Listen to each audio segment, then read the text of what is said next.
آواز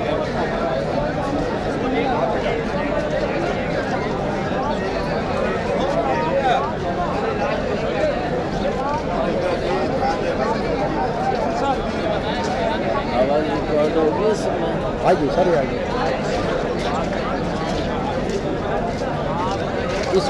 ان آوازوں کو تو میں سائلنٹ کر دوں گا، ان آوازوں کو سائلنٹ کر دوں گا.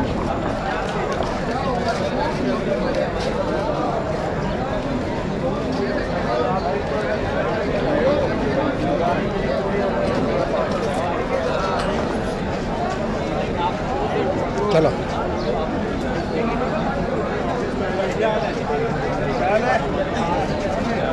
بسم اللہ الرحمن الرحیم. ناظرین، اس وقت میمن نواز سٹی کورٹ کے احاطے میں موجود ہے، اور جیسا کہ آپ کے علم میں ہے کہ سندھ بار کونسل کے یہاں الیکشن ہونے جا رہے ہیں، اور جیسا کہ آپ کو معلوم ہے کہ میمن نواز کی وابستگی کورٹوں کے ساتھ عرصہ دراز سے، اور یہاں الیکشن ہوتے رہے کراچی بار کے، ہائی کورٹ بار کے، تو میمن نواز نہ صرف ان کو کوریج کرتا ہے بلکہ ہائی لائٹ بھی کرتا ہے، اور جو ہمارے وکلا صاحبہ ہوتے ہیں ان کا موقف بھی آپ تک پہنچانے کی کوشش کرتا ہے.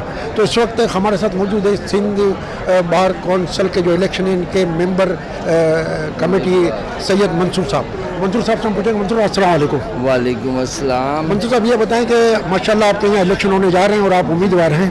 جی تو آپ یہ بتائیں کہ سینٹرل سے سندھ بار کے لیے، تو آپ سب سے پہلے تو بتائیں کہ آپ کے مین آبجیکٹ کیا ہے، آپ کے منشور کیا ہے؟ دیکھیے جو ہے سندھ بار کونسل وکلا کی ویلفیئر باڈی ہے، اور وہ وکلا کے تمام معاملات کو دیکھتی ہے، ان کی جو بھی مشکلات ہوتی ہیں اس کو حل کرتی ہے، چاہے وہ مالی مشکلات کے حوالے سے ہو، میڈیکل ہو، اور دوسرے معاملات ہوں، ان کو کوئی پرابلم ہے کسی بھی حوالے سے. اس کے ساتھ ساتھ یہ دیکھتی ہے کہ وکلا کے ایتھکس وغیرہ پہ بھی وہ کام کرتی ہے، اور وہ نئے آنے والے وکلا کے تمام جب ان کو انرول کرتی ہے تو اس حوالے سے یہ دیکھتی ہے کہ یہ وکلا کسی پولیٹیکل کسی کرمنل ایکٹیویٹیز میں منسلک نہ ہو. اس کے بعد ان کو انرول کیا جاتا ہے as a advocate Sindh bar council, جس کے لیے ان کو لیے لازمی ہے کہ وہ پہلے جاتے انرول ہوتے ہی کسی ڈسٹرکٹ بار میں رجسٹرڈ ہو. یہ کام ہے سندھ بار کا. اس حوالے سے ہماری یہ کوشش ہے کہ سندھ بار میں جو وکلا کو مشکلات اور پریشانیاں ہیں، چاہے میڈیکل کے حوالے سے ہو یا مرنے کے بعد ان کے فنڈز کے حوالے سے ہو یا زندگی میں فنڈز کے حوالے سے، یعنی کہ ایک وکلا کے انہوں نے فکس کیا ہوا ہے کہ اگر وہ 65 کے ہو جائیں گے تو اس وقت وہ ان کا بینوویلنٹ فنڈ ختم کر دیا جاتا ہے اور ان کو پیسے دیے جاتے ہیں. اس وقت اس کی رقم تقریباً 2 لاکھ روپے ہے، جو کہ میرا اپنا منشور ہے کہ وہ کم سے کم وکلا کو ریٹائر ہونے پہ 10 لاکھ روپے ملنے چاہیے، کیونکہ وکلا اپنی ساری عمر ان کورٹوں میں لگاتا ہے لیکن اس کو نہ تو کوئی پینشن ہے اور نہ کوئی اور کسی طرح کی گورنمنٹ سے اس کو سپورٹ ہوتی ہے. اس لیے کم سے کم ریٹائرمنٹ کے بعد 10 لاکھ روپے آج کے حساب سے، آگے کا تو جیسا ہوگا اس کے حساب سے ہونا چاہیے، لیکن اس وقت کے حساب سے ریٹائر ہونے والے کو 10 لاکھ روپے، اور جو اگر کوئی انتقال کر جاتا ہے تو اس کی فیملی کو کم سے کم 25 لاکھ روپے ملنے چاہیے کراچی بار سندھ بار کونسل کی طرف سے. اچھا منصور بھائی یہ بتائیں کہ ماشاءاللہ ماضی کی اگر روایت کو دیکھا جائے تو محمد علی عباسی صاحب جہاں یہاں کے صدر رہ چکے ہیں، جی اس وقت آپ الیکٹڈ ہوئے تھے ایز اے نائب صدر. جی تو ان کے انتقال کے بعد آپ صدر بھی بنے یہاں کے. جی جی تو آپ کی اس زمانے میں کیا خدمت رہی؟ دیکھیے 2009 میں ایز اے نائب صدر منتخب ہوا تھا کراچی بار میں. کراچی بار کے وکیلوں نے مجھے منتخب کیا تھا نائب صدر کی حیثیت سے، اور جو آپ کو پتہ ہے اس وقت جو مین باڈی ہوتی ہے وہ صدر اور جنرل سیکرٹری کی ہوتی ہے، لیکن اس کے باوجود ہم نے کوشش کی، میٹنگز کی.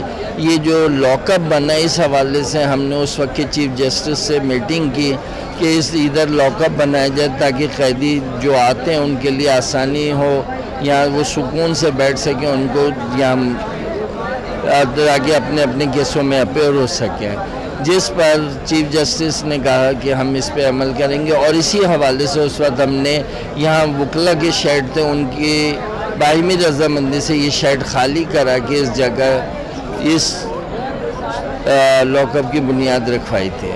اچھا منصور یہ اس بتائیں کے کہ علاوہ جو ہمارا ایک لائرس کلب ہے جس کی جو کہ وکلا کے حوالے سے وکلا کی ویلفیئر کے حوالے سے اس کو استعمال کیا جاتا ہے، تو اس حوالے سے کام کیے گئے. اس میں ہم نے کوشش کی گئی کہ وہاں پہ وکلا کو جو کلب ہے اس حوالے سے اس کی جو بھی آمدنی ہو یا ادھر کوشش کی گئی کہ ادھر کوئی اسپتال یا ڈسپنسری کی تعمیر کی جائے تاکہ وکلا کو ادھر ادھر دھکے کھانے کے بجائے اپنی جگہ پہ میڈیکل فیسلٹیز ملے. اچھا منصور بھائی یہ ہمیں یاد پڑتا ہے کہ آپ وکلا بحالی تحریک میں بھی تو آپ کا کردار رہا ہے. جی 2009 میں آپ کو پتہ ہے جیسے پتہ ہے 2007 سے ایک وکلا تحریک یہاں چل رہی تھی اور ججز کے پی سی او ججز موجود تھے. اس وکلا تحریک میں تمام وکلا نے بھرپور حصہ لیا تھا، پورے پاکستان کے وکلا نے. اس میں کراچی باہر کے وکلا بھی برابر کے شریک تھے اور کراچی باہر کے وکلا نے یہاں بڑی قربانیاں دی تھی اس حوالے سے، اور ہمارے کئی لوگ اس معاملے میں شہید بھی ہوئے. اور اس کے باوجود وکلا پیچھے نہیں ہٹے، نہ گرفتاریوں سے ڈرے نہ کسی بات سے. اور پھر جب اس وقت کے چیف جسٹس آف پاکستان محمد افتخار چودھری صاحب جو کہ ہٹائے گئے تھے وہ دوبارہ بحال ہوئے. ان کی بحالی میں وکلا کی بڑی زبردست کردار تھا. اور ہمارے یہاں اس وقت کیونکہ ہم پہ ایک دباؤ تھا باڈی ہونے کی حیثیت سے، تو ہم نے کوشش کی کہ وکلا کو تمام طرح کی فیسلٹیز پرووائڈ کی جائے تاکہ جو بھی معاملات ہوتے ہیں اس میں اگر کوئی پولیس کیس ہوتا ہے یا ان کو کوئی نقصان پہنچتا ہے تو کراچی بار اس حوالے سے کچھ کام کرے ان کے لیے. اور پھر بحال بھی ہوا. آپ نے دیکھا کہ افتخار چودھری صاحب بحال ہوئے. ان کی بحالی پہ میں اسلام آباد میں موجود تھا اپنی ٹیم کے ساتھ. باقی تو لوگ یہاں اریسٹ ہو گئے تھے لیکن میں ریاض افندی اور ایک ہمارے ساتھ اسلم ڈائری صاحب تھے. اس وقت ہم 3 آدمیوں نے کراچی بار کو وہاں پہ ریپریزنٹ کیا تھا. اچھا منصور بھائی یہ بتائیں کہ ماشاءاللہ یہ تو تھی وکلا کے بارے میں جو آپ نے تفصیلات بتائیں. آپ مجھے یہ بتائیں کہ آپ کے جو کراچی بار ہو گئی، سندھ بار کونسل ہو گیا، ہائی کورٹ بار ہو گیا، سپریم کورٹ بار ہوا، ہر سال ان کے الیکشن ہوتے ہیں، تو میرے خیال سے 5-6 مہینے تو اسی موومنٹ میں یہ گزر جاتے ہوں گے. تو آپ مجھے بتائیں کہ عوام کو پھر انصاف کن مہینوں میں ملتا ہے؟ جی اب بات یہ ہے کہ کیونکہ یہ ایک پروسیس ہے، اگر یہاں وکلا کی باڈی موجود نہیں ہوگی تو یہاں کے معاملات کو یا ججز کے حوالے سے اگر کوئی شکایات ہوتی ہیں تو وہ وکلا اس باڈی کو بھیجتے ہیں. یہ باڈی آگے اوپر تک بات کرتی ہے تاکہ وکلا اور بینچ کے درمیان کسی طرح کا تنازعات پیدا نہ ہوں. تو اس کا ہونا بہت ضروری ہے. اسی حوالے سے ابھی بات کی جا رہی ہے کہ اس میں 1 سال کا عرصہ بہت شارٹ پیریڈ ہوتا ہے کیونکہ زیادہ تر الیکشن کے بعد جیسے ہی کیبنٹ اپنی سیٹیں پہ آتی ہے تو ٹائم بہت کم بچتا ہے، وہ کچھ کام بھی نہیں کر پاتے اور نیا الیکشن آ جاتا ہے.